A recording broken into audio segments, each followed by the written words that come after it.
So sa pagkakataon pong ito mga kababayan po natin, may good news po tayo. Dahil si Ate Pia ho ay nakalabas na. Ano po, ilang minuto pa lang po kaming nagkausap. Tinawagan po ako ni Kalingap Rab. Nandun na po sila sa bahay. Kaya dito po, pinagsama-samang tulong ng COOS at saka po yung mga nagsusuper chat sa atin.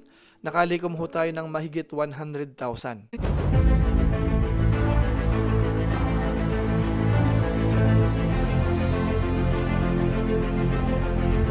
Ayun, shoutout guys. Muli po, welcome to my YouTube channel. Ito po si Kuya July, ang inyong katugang, ang inyong kalingap na muling babati po sa inyo ng magandang araw, magandang gabi. Sang panig man po tayo ng mundo naroon at sa araw nito, panibagong vlog po tayo. Pag-usapan po natin sa ngayon, yung patungkol po kay Ate Pia, na kung saan siya po ay nakalabas na. Nagkausap po kami, ilang minuto po ang nakakaraan, at siya po ay nasa bahay na. Kasama po si Nico at saka po si Kalingap Rab. So good news po yan. At bukod po doon, syempre yung mga tumutulong ho, ay dumadami rin po. Maraming salamat po sa inyo. Pag-usapan po natin yan maya-maya ng konti. Pero bago po yun, konting paalala po si Kuya July. Baka sakali pong meron pa po ditong hindi nakasubscribe sa ating YouTube channel, wag natin kalimutan, July Paunil. Tapos pakipindot lang po yung notification bell button para lagi po tayong updated sa aking mga video upload. Tapos yung ating Facebook page po, July Paunil 2.0, pwede po nating i-follow at saka po pwede po nating i-like. So maraming salamat po at sina Kuya Bal Santos Matubang, Kalingap Rab po. Pangunahin, pakisuportahan po yung kanilang YouTube channel at pwede po nating idamay yung mga Lingap partners.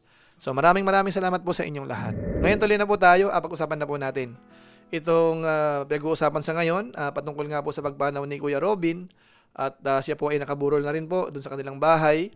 Yung kanyang kapatid, dumating na rin po si Kalingap Nico at siyempre ho yung mga Lingap partners, patuloy po yung pag-alalay sa bahay ho nila, mga nagluluto po yan tuwing gabi para sa mga bisita. Tapos yung mga pangangailangan ho dyan, may mga tumutulong ho, mga Lingap partners, at sigit sa lahat ho si Kuya Bal Santos Matubang, si Kalingap Rab po, at yung mga ilan sa mga sponsors, viewers ho. So maraming salamat po sa inyo. So sa pagkakataon pong ito mga kababayan po natin, may good news po tayo, dahil si Ate Pia ho ay nakalabas na. Ano po, ilang minuto pa lang po kaming nagkausap, tinawagan po ako ni Kalingap Rab. Nandun na po sila sa bahay. Ano po, siguro po abangan po natin sa vlog ni Kalingap Rab yung patungkol po sa bagay na yan. Ano po? Pero siyempre po sa pagkakataong ito, tayo po ay masaya dahil nga ho nakalabas na si Ate Pia. Yung operasyon ho ay naging successful naman. Na kung saan nga po si Kuya Bal Santos Matubang nanguna po dyan. Nag-ipon po siya ng 180,000. So sa ngayon ho, okay na po mga kabayan natin. Kaya na ho, si Berador nag-live siya at binanggit nga po, siya nga po ang nandoon para ilabas na ho si Ate Pia. Kaso nga lang ho, may konting problema doon sa sasakyan. Ay syempre ho, si Kuya Bal Santos Matubang malakas po yan dyan sa bandang Mercedes, Daet ano. Kaya syempre ho, may sasakyan. Siguro ho, panoorin natin doon sa channel ni Kuya Bal Santos Matubang yung paglabas ho ni Ate Pia hanggat sa nadala po doon mismo sa bahay po nila. Ano po doon sa Pambuan, ano mga kabayan natin. So panoorin po natin yan. Basta ang sa atin ho dito, good news po yan na mabalitaan na si Ate Pia ho ay medyo okay na ho. Bagamat siyempre po, hindi man nakakalakad. Kasi nga ho, medyo matindi rin po yung tama. Pero at least po, nagamot na po siya. Nalagyan ng stainless, yung sa may bali niya. So, maghihintay tayo ng ilang panahon po siguro para tuluyan po siyang makalakad. Pero siyempre ho, ang pinakamahalaga dyan, si Ate Pia ho ay buhay. Ano po? So, sa case naman po ni Kuya Robin, at ang pagkakaalam ko po, mahihintay pa po si Kuya Bal Santos Matubang para i-cremate po yan.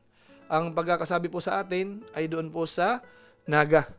Kasi nga ho, yung buto at saka yung ilang part ng katawan, yung abo, ay pwedeng ihiwalay. Doon daw po kasi sa Daet, parang hindi po pwede. So, walang problema po yan. So, abangan na lang po natin siguro na maging okay yan para mapagbigyan yung mga request po ng pamilya. At siyempre ho, hindi po natin pwedeng makalimutan yung mga umaalalay po sa pamilya, yung mga tumutulong. Pangunahin na po dyan ang Team Kalingap, pangunguna po ni Kuya Bal Santos Matubang at saka po ni Kalingap Rab. So marami po nagpapaabot ng tulong. Siguro naman po doon sa ating mga live stream, 3 beses na po tayo nag-live na marami hong umalalay, nagpakulay, at napagkasundan po natin na ibigay na lang po natin. Ano po? So gusto nating pasalamatan po sila. At siyempre po yung mga kasamahan ko po sa COOS na lagi naman po yung nakasuporta. At once na mabanggit ko po sa kanila, marami naman pong tumutulong. Kaya dito po, pinagsama-samang tulong ng COOS at saka po yung mga nagsusuper chat sa atin, nakalikom ho tayo ng mahigit 100,000. Nasa 112,000 plus po lahat yan.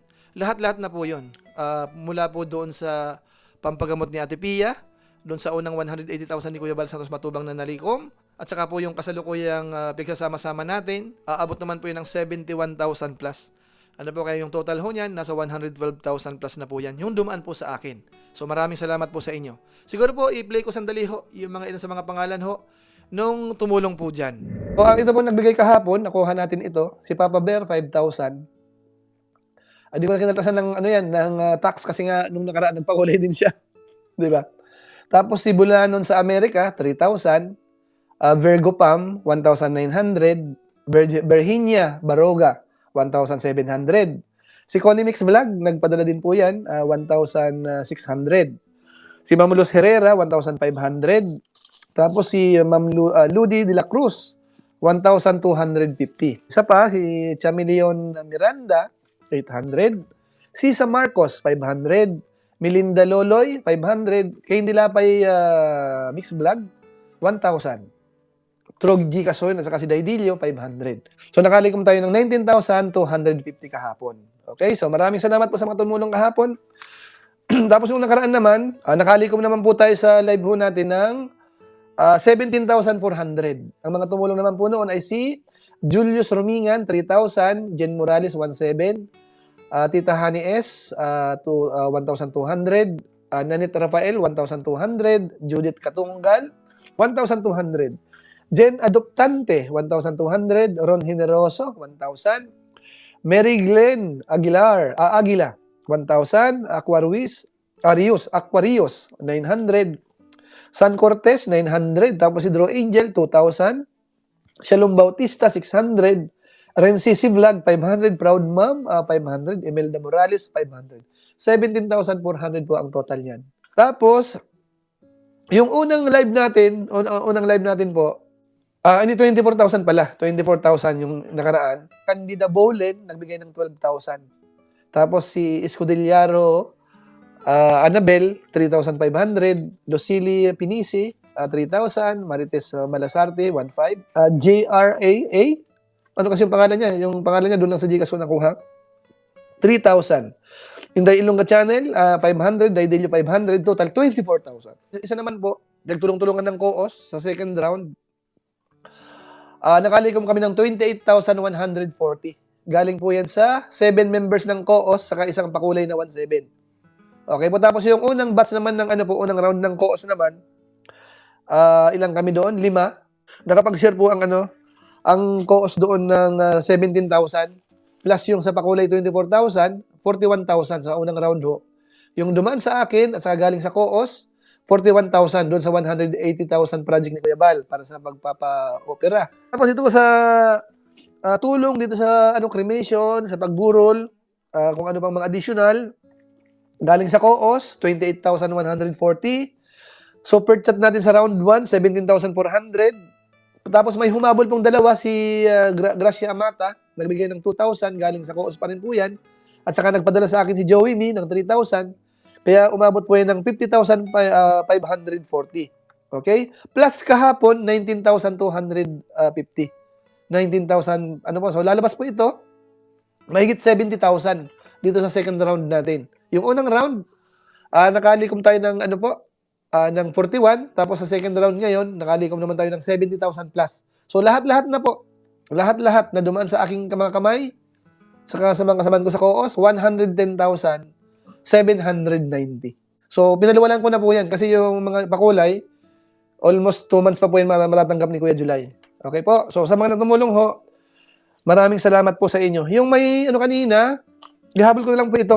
Maraming salamat po sa inyo, Doon po sa unang batch ho, nakapag-raise tayo ng 41,000. Tapos dito po sa panibagong nililikom ho natin, para nga po sa panggastos, dito sa pagpapalibing. Tapos yung ibibigay po na budget dito po sa pamilya. Si Kuya Bal Santos Matubang po ang nakakalam niyan. Umabot po yan ng 71,590. Kasama na po dyan yung pakulay po kanina ni Dorcas Lasage. Meron pong 1,200. At saka yung isa pa po kahapon na hindi natin nailista, mula naman po kay Ani Apostol Coloma. So maraming salamat po sa inyo. Ang total po niyan, umabot po yan ng 112,590. So maraming salamat po. At naway gantihin po ng Panginoon yung inyo pong tulong. At sana huwag kayong magsasawa sa mga sunod pa pong mga project po natin. Basta pinangunahan na po ng Team Kalingap. Support po tayo palagi. So maraming salamat po sa inyo. Yan lang po muna siguro ang ating next reaction video po. na kung saan hina-highlight po natin yung paglabas po ni Ate Pia. Abangan niyo po sa vlog po ni Kalingap Rab yung buong detalye po niyan. So maraming salamat po. So muli ito po si Kuya July, ang inyong katugang, ang inyong kalingap na pansamantalang nagpapaalam po muna. Kita-kita ulit tayo sa mga susunod ko pang vlog. Maraming salamat sa inyong walang sawang pagsuporta po sa ating YouTube channel. Pagpalain nawa kayo ng Diyos, mabuhay tayong lahat. God bless. Bye-bye.